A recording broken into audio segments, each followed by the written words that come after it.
The following program contains themes and images that may not be suitable for most audiences. Viewer discretion is advised. Follow us on Instagram, Twitter, and TikTok under the name Panda Pig Inc. And be sure to like this video, subscribe, and ring the bell for more videos. Do you know who Chandra Levy is? Nope. Okay, so If you guys haven't already I'm more of the one who will always react to Pig's findings because she digs deep into this type of stuff. So it's really also my reactions you guys are going to get a little taste of. So hopefully you guys are cool with that. And her reactions are my favorite. I love telling her stuff, and that's kind of why we're doing this podcast, because we just enjoy talking to each other about different stuff. We take out things out of each other that are pretty fun to see coming out of each other. Little reactions and thoughts that we trigger. It's pretty cool. Yeah. So my sources for this are mostly Wikipedia and a 2020 documentary about the situation. So donate to Wikipedia, guys. They need help. No lie. I definitely donated to Wikipedia because of how much I'm on Wikipedia. Same. Shout out if you're the type of person who always first straight goes to the personal life section. Raise your hand. Copy down us if you want to. Lean. Dominate us. Dominate us. Okay, so your bone senses are tingling. So Chandra Levy, okay? Okay. So May 6th, 2001. Oh, so it's in the 2000s. All right. So 4 years before the first episode of Bones. So it's relatively in the mind of the public. Okay. This murder. So Chandra Levy's parents called the police because they hadn't seen her in 5 days. Levy's 24 years old. She's getting ready to come back home to California from D.C. after her internship. Her last semester, she was interning in the Public Affairs Division of the Federal Bureau of Prisons. Mm-hmm. Her parents said she wanted to be an FBI agent. They could see her going into law enforcement. Really bright, beautiful girl. Okay. So they call. The police search her apartment, but it didn't look like she up and left. Her voicemail box was full. Her bags partially packed. Her driver's license is there. Her credit card is there. Her cell phone is there. But the only things missing are her keys and a ring that she got for her parents as a gift in college. Okay. Police bungling number one. A untrained police sergeant looks at her laptop and corrupts the internet search data. What? While trying to look at it. What do you mean? So, trying to look at her internet search information and corrupted the data on the computer, so completely useless to try to look at it. Oh my I'm not a tech person, so I'm not 100% sure what that means, but I know it's not a good thing. You know? I don't know either, but it doesn't sound good. No. So later on, they're able to look into it, and they see, I can't remember what point in the investigation, but they see that she searched Rock Creek Park and the map of the park. Where is this located? It's in D.C. Okay, so it's still in D.C. Yeah, it kind of borders on one of the other states. I think I didn't look up the geography. Somewhere East Coast, though. East Coast. I think it was 5 miles from her apartment. Okay. So it's a pretty big park. But when the police looked, they didn't find any sign of her. But to be fair, they didn't really look that far off the path. Oh. Okay. So Chandra's mom looks at her cell phone. Looks at Chandra's cell phone bill. Okay. And noticed that there's this number that Chandra's calling over and over again. And it turns out to be the phone number for California Congressman Gary Condit. Wow. She calls the number. Mom calls the number and finds out that it's obviously the congressman and asks if he knows where Chandra is. He says he doesn't know.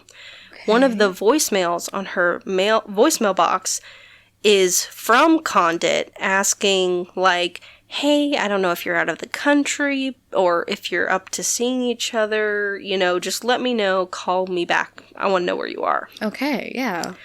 Because, they're talking or whatever. Chandra's dad tells the cops she was having an affair with Condit. No. When the cops question Condit, he admits to dating her, but not sleeping with her. Okay, so... Okay, Condit's married. Okay. Wait. But... wait, how old is he? He's, at the time... Hold on, let me look it up. At the time... What the heck? He's married and then he admits to going on a date? I think he was in his 40s or 50s, and she's like 24. Oh my god. Obtain the bag, I guess? Is he cute at least? No. Girl, what is you doing? It's not that serious. He's a basic looking white man. 53 to Chandra's 23. So it's like, he could be like her dad. He is Papa Condit. Oh my gosh. Does he have kids? Yeah. How many? I didn't think you would ask these questions. I got questions. I didn't prepare. Okay, according to Wikipedia, he has 2 children. And it says like how old they are, or at the time, or nothing. Let me see. Well, while she's looking, guys, we do have social media platforms. Make sure to check us out. You know, Twitter. I think we have a Reddit too. Instagram. I don't even know if we have a Facebook. I don't think we have a Facebook yet. No. Instagram, Twitter, Reddit, TikTok. And we're also going to be on YouTube as well. So if you guys are listening and you want to listen back to us, I think we're going to put this also on YouTube. So, we'll see. I'm having a hard time finding it, but I believe they were under the age of 18. Okay. Youngsters, so... People suck. Definitely. So, all right. Suck. So, going back to he's married, and he admits to going on a date with this 24-year-old. To dating her. But not sleeping with her. Okay, so just dating. Remember, at this time, she's only been missing for 5 or 6 days. Okay. Right? But does he know that? Well. Okay. He left the voicemail. I mean, he doesn't offer a lot of interviews, and you can't really get in his head about too much. Dang. So he's questioned and admits to dating her, but not sleeping with her. Which at this point, it was, how are you casually dating a 23-year-old and not sleeping with her? While you're married. With really? Kids. Yeah, we're supposed to believe you didn't sleep with her? At this point, just admit you were sleeping with her. Right. Like, it's not... Wait, what does Chandra and Levy look like as well? What does she look like? Because you said the... guy in California, the congressman or something. Mm-hmm. You said like he's this older white man. What does she very look like? Pretty, young, fair skin, beautiful brown curly hair. Let me pull up a picture for you. Okay. And she just looks, you know. Sorry, you guys can't see the picture.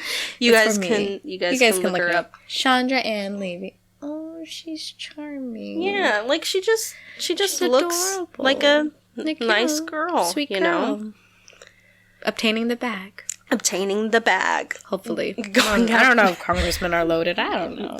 I mean, it depends. Maybe he's charismatic. Maybe he has a great personality. I don't know. Maybe we're being judgmental. It's a great personality. Great personality. Cabadon in her.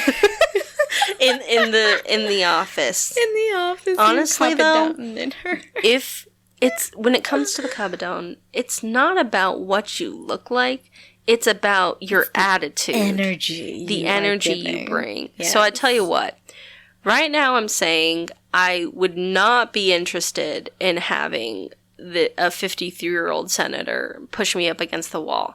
But I also can't say that should the opportunity actually arise that maybe I wouldn't enjoy it. I can't say that. I don't know. It's the power of the Cabadon. If Harrison Ford was a congressman and he cabadoned you, I don't think instantly pregnant. There you go. Instantly pregnant. Yes. With triplets. So going back to it. He admits to dating her. So Chandra, and yes, kids. Yep. Chandra told a coworker that she was in a relationship with a powerful person that she was in love with and she saw a future with. Okay. Her parents' plea to the public for more information. It doesn't really seem like the cops are really pursuing Condit that hard. So the parents basically are calling him out in this press conference like, oh my gosh. Please, also, Congressman Gary Condit, if anybody knows where she is or what's going on with her, please. So it calls a whole bunch of media attention. And the relationship rumors between Condit and Chandra arise. People are protesting that he resigns. Like, it's crazy. I wonder how they met. Like, so she was an intern. She was an intern for him? I believe it's kind of, from what I'm reading, I'm not getting the total picture of it, but she's an intern for federal government in D.C. Yeah, but so I guess... And he's a they congressman. just kind of crossed paths somehow. Mm-hmm. Okay. So then the police never name him as a suspect or person of interest. So this is kind of important because a lot of the times the police will say and put on record whether someone was an actual valid suspect or person of interest. Right. And they don't.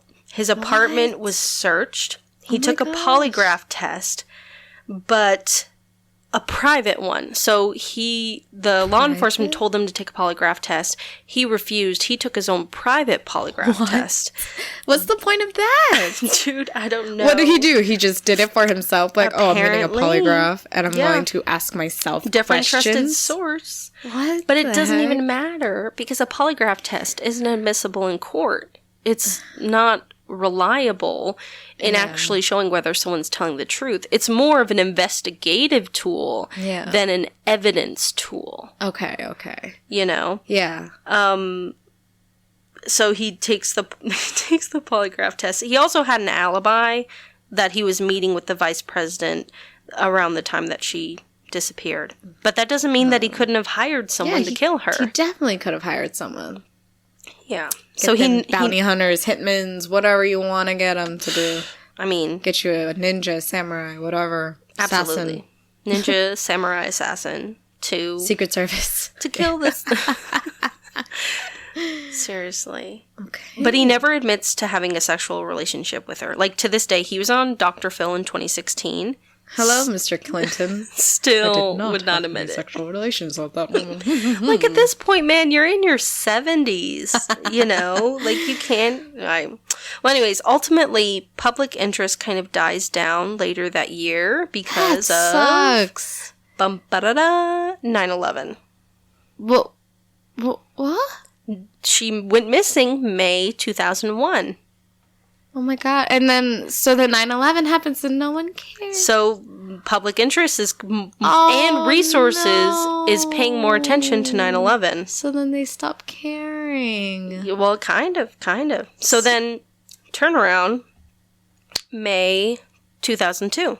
So a full year after she's gone missing. Yeah. Chandra's body is found 5 miles from her apartment at Rock Creek Park. That sucks. That sucks. And in true crime fashion, guess how her body is discovered? How? Some guy is walking his dog. Oh my god. Seriously. Like not fishing or anything? Like her body just came to the surface? No, she's not found in a lake like in the Bones episode. Oh, okay. With the character. She's found at a park. Like a place where people go jogging. You know? So was she just like out in the open? Like the Black Dahlias type of situation? So the dude walking his dog comes across a human skull. Oh. A sports bra, sweatshirt, leggings, tennis shoes, they're all scattered around some area. Mm-hmm. And the medical examiner identified damage to her hyoid bone, but due to the level of decomposition, couldn't definitively say how she died, but declared it a homicide. Oh my gosh. But they realized that's her. Yeah. They ID her. They realize it's her. And it's Rock Creek Park, where she had the internet search history, but she was found further off the path, where they could have found her. It's been like a year, so it's surprising they even found her at all. Yeah, and it's a pretty big park, but they didn't search they didn't search as extensively as they could. Oh, that's disappointing. So, obviously, to the lay people, Gary Condit seems totally like the killer. But the police end up focusing on Ingmar Juandic, a 20-year-old from El Salvador, as a person of interest. This is so random. Where did he come from? So he had previously attacked 2 female joggers at Rock Creek Park. Is this you vibes? Hello? Right. He sits on the bench, and then when they come by, he gives chase, grabs them by the neck, and pulls them off the trail. Holds a knife to their neck. Oh my god. And then what does he do? Kill them and just leaves them? Like, assault them. And I think, like, one of the girls ran away. I didn't read too much into his specific crimes that he committed. But he's facing sentencing for the jogger attacks, and he's in jail. His jailmate, who tells the cops that Juandic confessed to killing Chandra, saying that Condit paid him $25,000 to do it. Oh, it wasn't enough to get him out of jail. Investigators ruled out the story about Condit. What? They said because Juandic had already admitted to assaulting 2 other women in the park in the same way where Chandra was found. So they're just treating it as if, like, she's just another girl. Like, there's no significance to her at all. Like, they're just going to cut the ties with her and the congressman at that point. They find more stuff. Juandic failed to show up for work the day Chandra disappeared. His former landlady says around that time he showed up with his face scratched and bruised. And the investigators on the case didn't even interview the previous jogging victims. They survived? Yeah, the jogging victims of Juandic, he attacked them, but didn't kill them. Didn't kill them. Oh, and okay. The police focus in on Juandic as a suspect, but they didn't interview the previous victims of his crimes, which I think is weird. That is weird. So he denies attacking Chandra. Oh my gosh. So then what happens? Does she ever get justice? I'm still going, girl. Oh my god. So the informant, the guy who snitched on Juandic, he takes a polygraph test, fails. What? Juandic takes a polygraph test, and they rule it as inconclusive, but not deceptive. Now, Juandic and the jailmate, his name is Armando Morales, English isn't their primary language, and the polygraph person administering the test wasn't bilingual, so they were doing it in English, because a bilingual polygraph tester wasn't available. So I don't know why, to me that's just so strange. You would think, like, you would just find someone somehow in a situation, but whatever. Yeah. So fast forward, 2006, the case goes cold. So this is 4 years later. Yeah, nobody's convicted yet. So in Juandic's prison cell, it's searched, and they find a photo of Chandra from a magazine.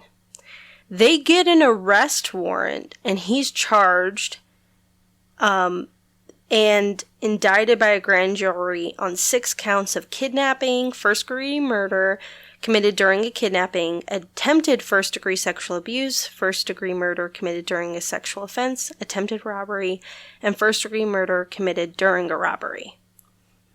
Now, for those of you Man got busy talking about arrest warrants, maybe I didn't look deep enough, but the idea that the police got a warrant and it was signed on an arrest warrant to arrest him and pursue conviction for Chandra's death, based on the fact that he had a photo of her in his jail cell?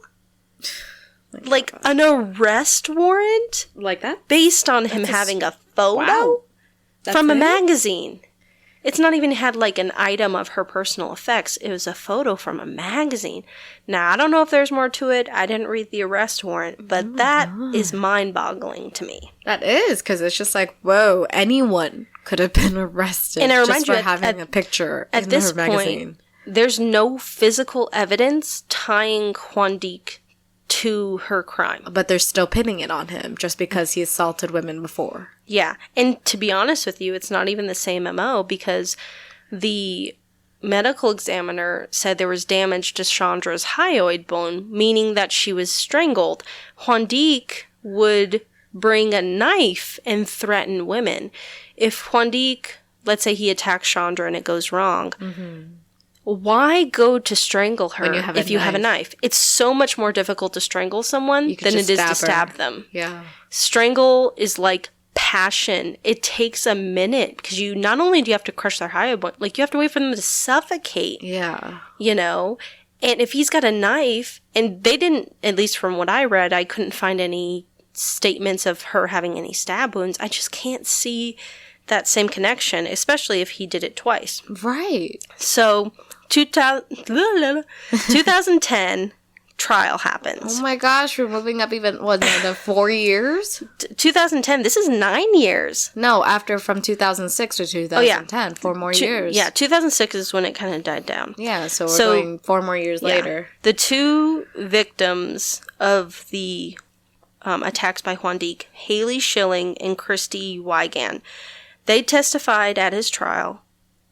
These are the women he assaulted? Yeah, they testify at Chandra's trial about their experience.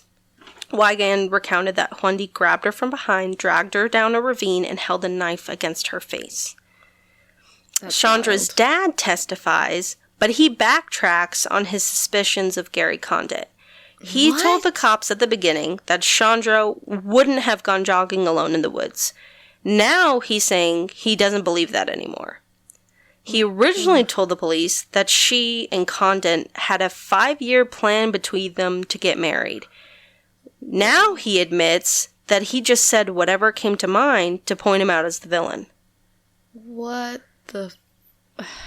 He says that... now the father looks guilty. Like, what the hell? To be honest with you, I feel like it's kind of a combo where he really believed Condit did it. Yeah. But now, if them being involved in the investigation, I don't know the communication between the cops and Levy's family.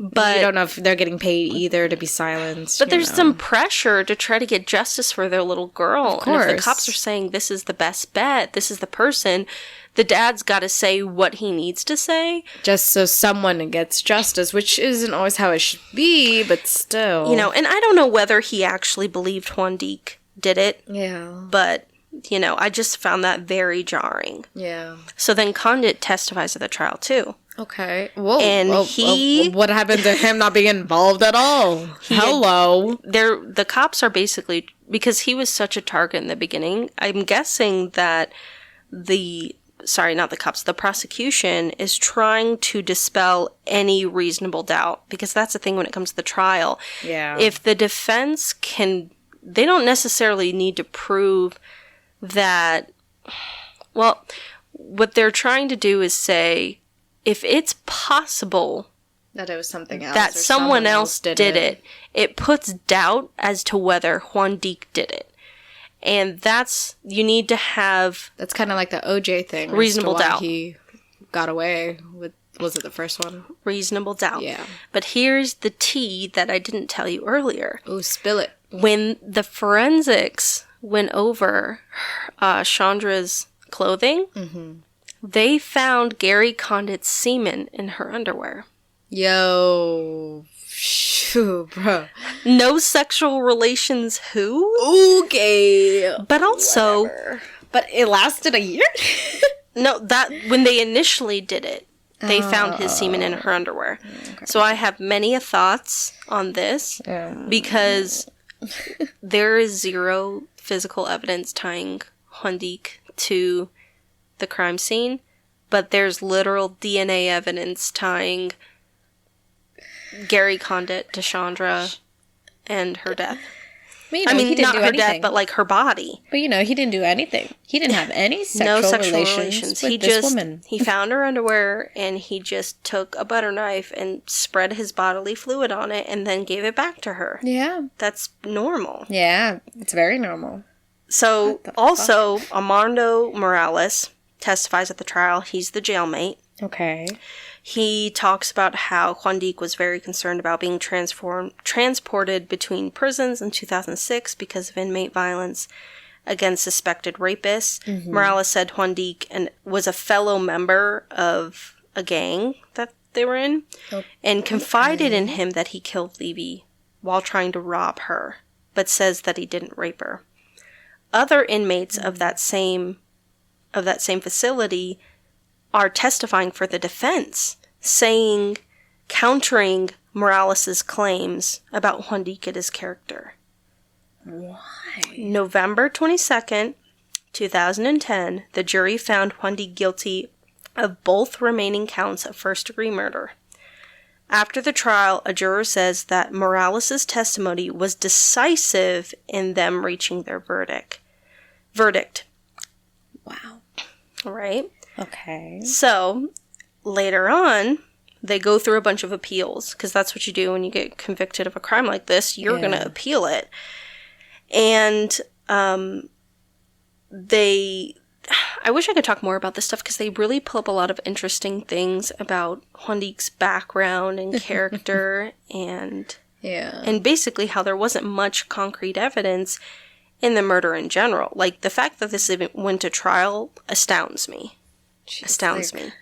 So, 2015, prosecutors agreed to retry. Of course, 5 years later. Retry the case because of Morales. You remember the jailmate? Yes. Turns out he supposedly had a history as a jail informant for the police, which made him seem less trustworthy, less reliable, that basically take into question his testimony, because one of the main pillars, the main pillar of this trial is him. Yeah. And now they're saying, oh, he's not now. Now he's not reliable. And the defense even brings up that there's a new witness, a neighbor, that said they heard a scream that night that could have come from Chandra's apartment. At this point, I'm just like, it's been like, how many years? And you're saying you just now remember. 14 years. 2016, the prosecution decides they're not going to go forward with a trial. What? They're instead going to push for Juan Dique's deportation back to El Salvador. What? Because apparently, this person got Morales secretly recorded admitting to lying on the stand. The jailmate, the informant, the pillar of that trial. Does Morales get anything? Like, does he? I don't know. Nothing happens to him for I don't know. But 2017... Someone got bribed. 3 years ago, or 4 years ago, I guess, Juan Dique gets deported to El Salvador. Oh my gosh. And to this day, Chandra and Levy's case remains unsolved. What the heck? I'm pissed. Dude, I'm pissed. Yeah. Are you kidding me? No, I'm not kidding you. Yeah, it's messed up for sure. Yeah, that sucks. She doesn't get justice. No. It really sucks. No, and people are really on two camps. You know, a lot of people really still suspect Gary Condit, or even think that there's more evidence to prove that he did it. Well, what do you think, Pig? What are your thoughts about this situation? Personally? Your personal thoughts. Allegedly, I think the congressman hired someone to kill her. I think so, too. There's so much... I feel like they have power, and I feel like he used it. I feel... And like, I just find because it he's a congressman and these are DC cops, obviously there's already hesitation in general in the law enforcement world when it comes to pursuing suspects in these kind of high profile areas. Unfortunately. But it's tough because even if I think he did hire someone to do it, there's not enough evidence to, I think he should be taken to trial. Yeah. Even though I have this suspicion that he probably did it. Yeah. Do I think he should be convicted of it? No. Because there's not enough evidence, and it just sets And at this point, it's been like how many years? So it's like, it's just sad. Yeah. It's just really sad. The fact that they that they tried Juan Deek in the first place, to me, sets a horrible precedent in general. But it just seems like they were just trying to get the case solved, trying to get take the solved, heat off of Condit. Yeah, just get someone out there and just put a blame on someone, finger to point at, and then so the pillar of the case, once they realize, oh my gosh, she's not much of a pillar, deport. What about this crime reminds you of the Crime in the Bones episode?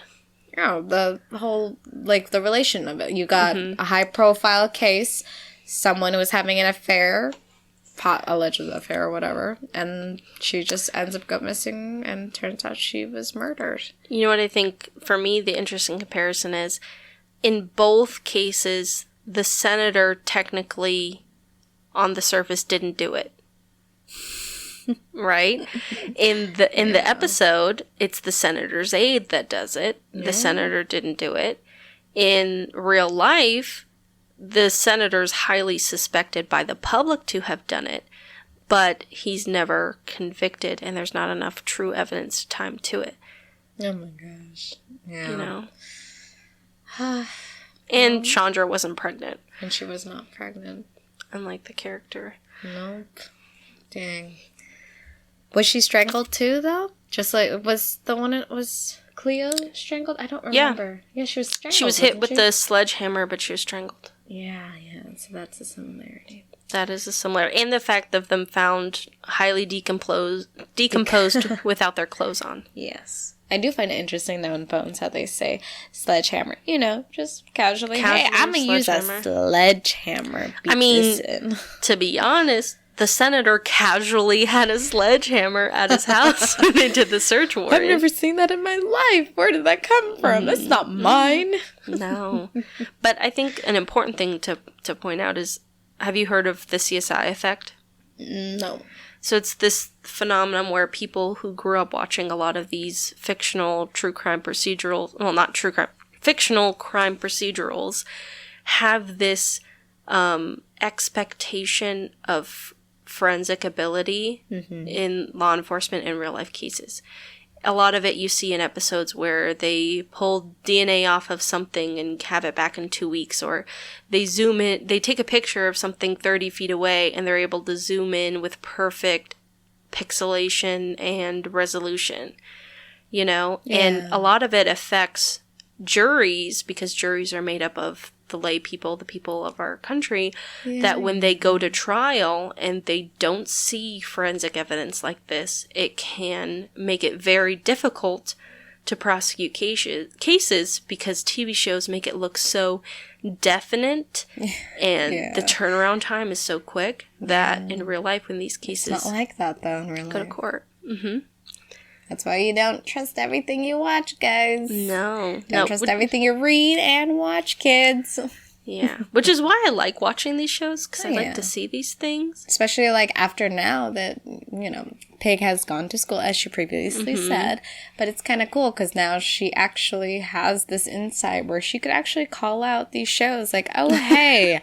That's not right. You know, and I'm not a cop, so obviously a lot of things I don't know. But for the things I do know, I'll say. And if we say something that you know for sure is incorrect, or you want to educate us on something, you guys want to call us out? Call us out. Please, educate down us if you need to.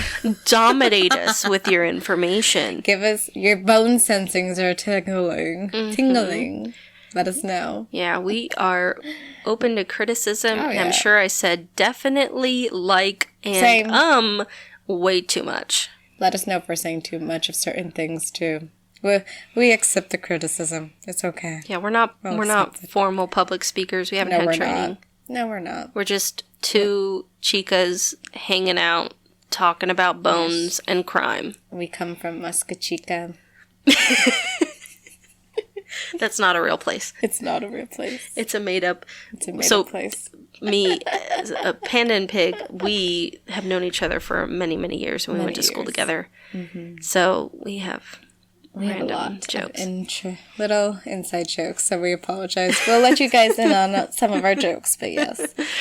we do say stuff like that. So I hope you guys enjoyed. Yeah. That was our first for the pilot episode. I had a good time. Did you? I had a good time. I hope you guys had a good time hanging with us. You know, and if we haven't turned you off by now, please don't turn us off. Please don't turn us off. Just keep listening. I promise we'll try to get better. Or we'll kabadon you. We'll kabadon you. Yes. Kabadon us with information, and we will kabadon you with entertainment. And we shall see you guys next week. Hope you guys tune in and come back. See you later. Come hang with us next time. Bye. Bye. Next week on The Heart and the Bones. Beard. Yeah, it's his beard. That's how I will just like disguise myself. It's my beard. Yeah. This is my beard, guys. You would look great with a beard. Oh, really? But what kind would you want? I want Dumbledore style beard.